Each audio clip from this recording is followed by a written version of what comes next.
don't you know it? I'm hardly heroic. Baby, let's roll it, 'cause I'm hardly heroic.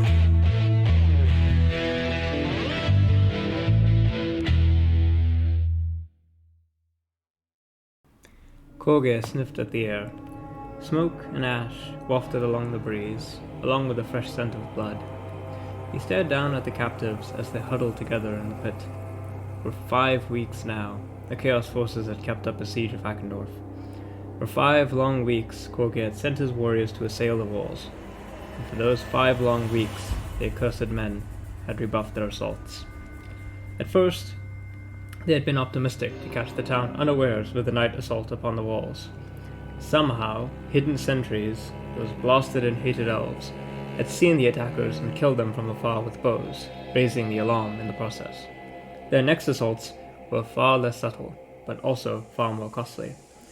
The Chaos Alliance, if such a word could be used for these raiders, had been comprised of a collection of beastmen herds, chaos warbands, and the strange, mercurial, but numerous Skaven.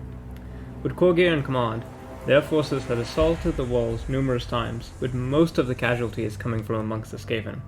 It mattered little to the shaman, of course, and apparently the Skaven commander, for there were always more skittering slaves to be herded onto the weapons of the defenders. Numerous war councils had been held to determine how to break the defenders, and of course various proposals were dismissed. The Skaven refused to gamble away any of their precious war machines against the walls. The humans had brought with them a war machine of fearsome power, and the mighty gun had already destroyed several of the attackers' siege engines.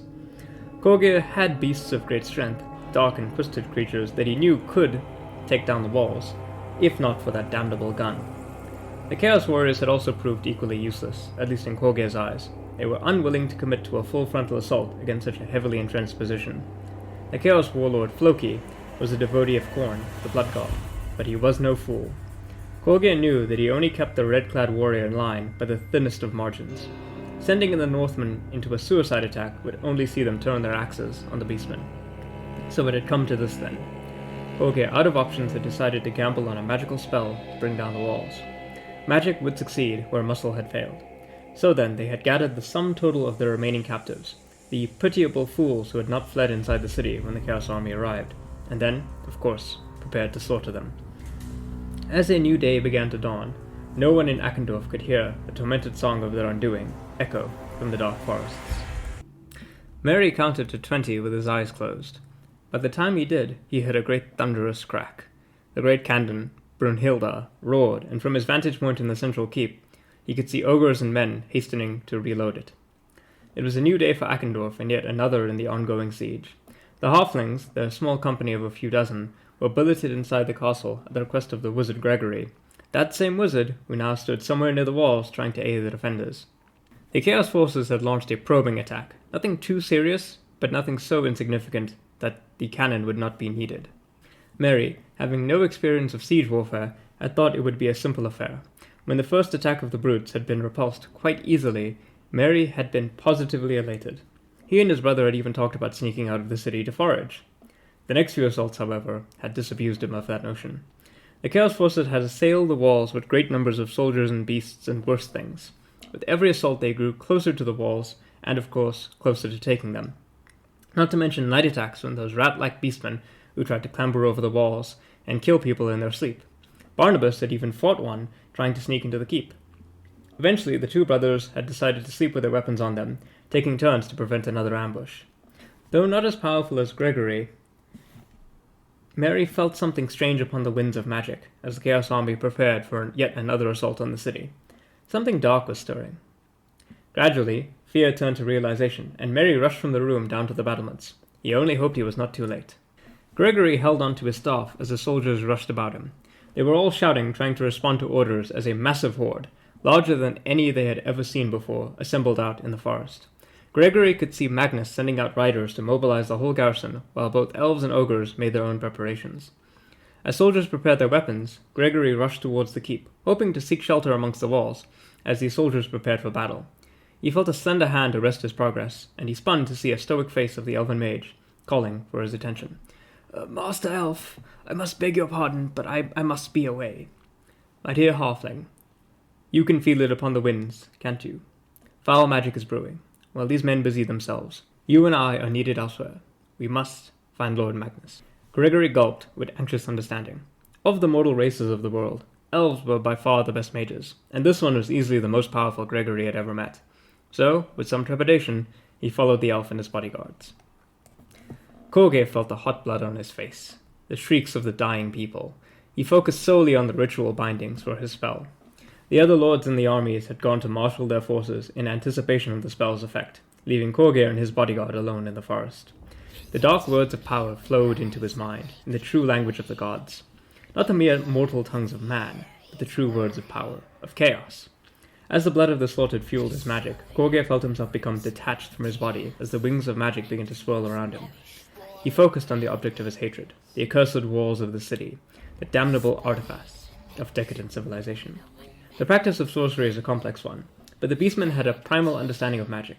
After all magic flowed from chaos, and of the mortal followers of the dark gods, the beastmen were his most chosen servants. So instead of words or incantations, he focused on his hatred of the wall, and allowed for divine providence to do the rest. He did not have to wait for long. On the battlements, Magnus could see a veritable horde gather in front of the main gates of Akendorf. He had withheld the order to fire, as they were surely out of the effective range of even the mighty Brunhilde. Instead, he tried to focus on positioning his men for the next assault. He was about to call for a messenger when the halfling Mary practically ran into him. "Magnus, we have to get everyone off the walls," he shouted, in between gasping for air. Magnus noticed that the elven wizard Illithane and Gregory were not far behind him. "What do you want her out, Mary?" asked Magnus, clearly confused. The young halfling was almost mad with fear, which was unusual, and this lent his claims a bit more severity. "Gregory, can you explain, please?" said Magnus, as he saw the other two catch up with them. "The spell is coming to bring down the walls. There is scant time to waste, Lord Magnus. For the safety of your men, please withdraw them from the walls." It seemed like madness, especially to the experienced mercenary like Magnus. But he had trusted the counsel of the elder wizard, and so he began to issue orders for the men to withdraw from their positions. That was, of course, when the ground began to shake. To all their combined surprise, great roots began to spring from the earth to coil around the walls. At first, some of the men were shocked and tried to hack at the roots, only to find themselves flung from the walls. At this moment, Gregory and Illithane sprang into action, trying their best to unbind the magic that had now threatened to overtake the entire town. Magnus, for his part, left the mages to their work and tried his best to salvage his position. To his surprise, a trio of ogres had leapt up the embankment to haul Brunhilde off her carriage. No doubt the gunners would be upset at the manhandling of their great piece, but rather be upset than useless, as their cannon could have been destroyed. The cannon would still be usable, but it would not be easily moved. A shout distracted Magnus from his command, and he turned to see the elder Gregory pained upon the floor. The great roots had halted their progress. The town would not be consumed, but the walls would now be no longer tenable for a defense. Magnus rushed to the wizards, and he saw Gregory's face drenched in both blood and sweat. The magical exertion of resisting the spell had taxed him greatly. "Mary, get your grandfather to safety." The young halfling looked absolutely frightful, as he half helped, half dragged the stricken wizard to safety. Well, relative safety. With the walls no longer defendable, Magnus would be surely pressed to keep their effective resistance. That was until he heard a great horn and the sound of hooves. It was then that he saw the lord of the elven host, fully armored and astride a warhorse, sally out with their famed Reaver knights. Their intentions dawned upon Magnus, and he shouted for his own soldiers and the ogres to do the same. The final battle for Akendorf was about to take place. With a field battle looming between the two sides of order and chaos, these two armies formed up for battle. In terms of their composition, the battle was divided into two fields, the left and the right. The ogres took the left field, with a few elven and Campania troops to assist them, leaving the men and other elves to draw up on the right flank, with the majority of their strength. Magnus had chosen to anchor their battle line around the cannon Brunhilde, which had been dragged to a small hill. The Chaos battle line was a mirror of the Order one. The great bulk of the Chaos forces and their great warbeasts, including the Great Cygor and Skaven Hellpit Abomination, were formed up on the left flank, primarily to oppose the ogres. The Beastmen and the Skaven assembled themselves on the right flank. Of the two sides, it was the Skaven who began to move, under the threats and whips of their overseers. The warlord summoned some slaves and started to move his units across the field, albeit slowly. But, of course, in his rush to be heard by his troops, the Skaven lord was exposed. Brunhilda's gunners spied an opportunity and sent a cannonball ploughing into the Skaven ranks. The lord, showered with viscera of his now flagging bodyguard, started to panic and withdraw. The experienced mercenaries, not to be cowed by the Skaven, started to advance, although mostly their handgunners and mounted crossbowmen sent shot and bolt into the enemy, causing casualties. On the other side of the field, the beastmen are suffering a bit of confusion, ironically from the thick woods on that side of the battlefield. They're unable to fully mobilize, which allows the ogres to also advance up. Grogus Goldbelly roars to his subjects as they prepare for battle. Their cries are met by the equally ferocious war cries of the Warriors of Chaos, who are eager to face the ogres in battle, hoping to claim many skulls. For their part, the Elven cavalry on that flank is more effective, racing ahead to pepper the beastmen on the right flank with arrows. Although none are wounded, the distraction allows the mage Illithane to confuse a unit of centaurs with his magic, halting progress on the line further. Across the battle line, the Chaos forces are already seemingly in disarray, allowing the Alliance of Order to hope that victory can be won. Along the lines, the men of the Compagnia del Corvo began to sing as they advanced. Our Lady of Tylea, a popular if somewhat bawdy song, was soon echoing across the lines, with even some ogres chiming in. The handgunners kept up their deadly volley, sending more of the Chaos Chaff infantry to flight. The cannon crew, and eager Brunhilda, sent the confused Centaur unit to flight as well. On the left flank, however, things began to take a turn for the worse. Norscan berserker units, eager for the kill and held back from the hopeless assault on the walls, now rushed into battle. Goldbelly foolishly moved too far forward, and with his few iron-gut bodyguards, they were surrounded. The berserkers charged him in droves, all eager to claim his head. Though surrounded, Goldbelly was no pushover, and his massive gilded club swung in wide arcs, sending warriors into the air with each swing. It was not enough, though, as more warriors came on, killing one of his bodyguards and dealing some small wounds to the ogre chief. The Chaos Cavalry, unwilling to be left out, charged into a cowardly mob of Noblars, and somehow only pushed them back, to the relief of the Noblars. A Pistolier unit on the right flank, under Captain Koningsmark, is charged by a Chaos Spawn, but they evade the lumbering creature with ease, much to its frustration. As the left flank comes under assault, the right flank moves forward as well. The Elf Wizard casts a spell that sharpens the lances of the Soul Mercenary Heavy Horse, while the Elven Reavers attack and wound the Chaos Troll. Unfortunately for Chaos, the Skaven Warlord has lost his courage and fails to rally, fleeing back to the safety of the forest, but only just remaining on the field. The Skaven on that side of the field are also beginning to lose hope, when a great infernal cry sounds in the air. On the left flank, the Hellpit Abomination, a foul Skaven fusion of magic and fleshcraft, lurches forward against the Ogre Lord. Goldbelly, fighting for his life, sees the creature's great fangs and maws tear apart his bodyguard and inflict a serious number of wounds on the chieftain himself. Bleeding profusely, perhaps only spite allows the Ogre Lord to remain alive. Following the success of the charge, the Skaven Deseos, concealed from view, kill some elven archers with their accursed ammunition, while the rest of the army is on the verge of fleeing. Goldbelly is still alive though, and tries to withdraw from the beast, while it becomes distracted by some Noblars. Goldbelly yells for his lead belchers to turn the abomination into lunch meat, and they let out a thunderous volley from their cannons, which drives the creature back, wounded. The Chaos Cavalry, their bloodlust engaged, sigh through the Noblars like wheat. Things take another dire turn as a lone unit of Bestigors charges into one of the few remaining Ogre infantry units, and kill them in a mad melee without suffering any casualties of their own. The Cygor, not willing to be left out of the feast, slaughters and devours the units of Noblars that probably fled in the wrong direction. Emboldened by their victories, Korgir casts a spell that hardens the creature's hide, sensing that the left flank is close to collapse. He remains unaware of the problems on the right flank, however. As the right flank starts to break the back of the forces on their side, things take an even worse turn on the left. Floki, Chaos Warlord and Champion, emerges onto the field and fights the wounded Ogre Lord in single combat. Although bleeding from several wounds and still roaring his defiance, Floki engages the tyrant and cleaves his tremendous maw from his head with a bloody axe. Floki roars in defiance, hefting the great head to the rest of his army, but the remaining ogres fail to break. The elves on this side of the field are also struggling. Some shadow warriors emerge from their concealed position, trying to take down the victorious Chaos Lord, only to be charged and then subsequently broken by a unit of Chaos Cavalry. The Pistoliers under Captain Koningsmark discharge their pistols into the Cygor, but to little effect. That whole side of the field is now close to folding. Meanwhile, on the right flank, the mercenary heavy cavalry sound their horn and charge into one of the Chaos Spawn on their side, wounding the beast and driving it into a patch of swampy ground. Brunhilde roars again, sending an iron ball plowing into a swarm of the deadly storm vermin. Although the Skaven have taken many casualties, their units are trying to hold on. The beastmen on the left flank, emboldened, try to bring down the ogre war mammoth, but the ferocious beast fights them to a stalemate. Captain Koenigsmark issues some orders to a halberdier unit nearby, and they brace to receive a charge from the Cygor. The beast flails and kills several men, but the volume of the halberds and their great blades cut into its flesh, resulting in a draw. Back on the right flank, and under heavy fire, the Skaven Lord flees the field. He abandons his army, who remain blissfully unaware, and they are still fighting on. They manage to attack some elven archers, although not decisively. The Helped Abomination, riddled with scores of bullet wounds and shrapnel, lashes out at the lead belters who took cover on a platform, although its attacks go wide. That was its folly, as the remaining lead belters focus fire with their cannons and absolutely rend the beast into flesh and gore.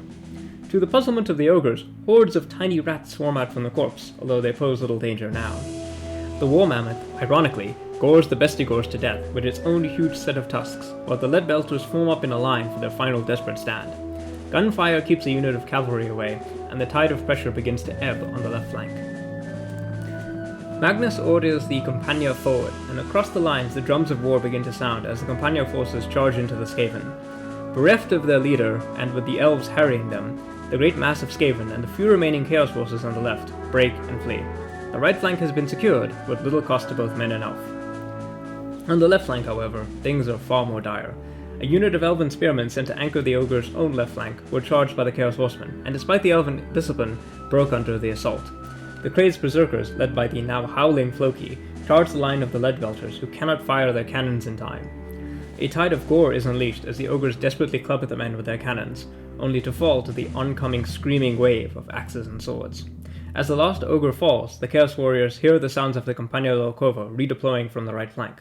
Floki, now joined by Korgir, realizes that their right flank has collapsed, and that the victorious human and elven armies will now turn on them. Satisfied with the bloodletting, Floki orders a retreat, while Korgir does the same. The Chaos host was broken, and though it came at a great cost, the alliance of order prevailed. They had gathered there in the clearing, Korgir, Floki, and Skitterspit. Their bodyguards, or what remained of them, had followed up close behind. An air of frustration and mistrust hung over them all. For his part, Floki seemed the most satisfied, for he had fought and killed a great enemy champion. Never mind that the human and elven armies were almost entirely attacked. Gorn's duty had been done with the great skull of the ogre warlord. Korgir started to speak, to try and rally them for another assault. Perhaps if they could regroup, appeal to the northern beast tribes. Floki cut him off. "I am done taking orders from you, whelp." With a single motion, faster than almost any could perceive, Floki swung his axe. Time seemed to slow as the axe fell. Korgir moved just slightly aside, and the axe took off one of his horns. Within a second, the entire clearing descended into a mad struggle. Floki had clearly had enough of being the lapdog of the shaman, and intended to add another head to his pile. Korgir, not the biggest fighter, had tried to fend off the Norscan warrior, even trying to cast a spell. To his horror, the bolt of magical energy hit Floki, only to dissipate off his armor. He never got a second chance, as Floki's axe removed his head soon after. With rapidity, he turned to face the Skaven warlord, whose bumbling incompetence had cost them the right flank. Although Floki was fast, the Skaven warlord was faster, and Floki only had time to grab a hold of his arm before the Skaven started to bolt. Floki yelled and pulled hard, tearing the limb from the warlord, but his other free hand had dropped a strange pellet which exploded into a cloud of sour smoke. In the confusion, he sped away, leaving his obviously outclassed bodyguard to be slaughtered by the vengeful followers of Khorne. The forces of chaos had been broken, yes, but Floki was still alive, and that meant that he could retreat. He could go back to Bloodkeep, to amass another army, perhaps to try again some other time. But for now, he contented himself to know that he had emerged victorious out of all of the other pathetic weaklings. The elves had said their goodbyes rather hastily. The great host, though somewhat battered, had departed with the mage Illithane at their fore. The elven lord Illithane had gone to speak to Magnus, and to mark the occasion of their victory with a small gift. It was a red gem. The elf intimated that it might be of use to the newly crowned lord of Akendorf, and bade the man farewell. In the weeks following the battle, peace had returned to the border princes. Well, a sort of peace anyway. With the Chaos forces so depleted, and the Campania del Corvo still largely intact, the people of Akendorf had desired for Magnus to be their new lord.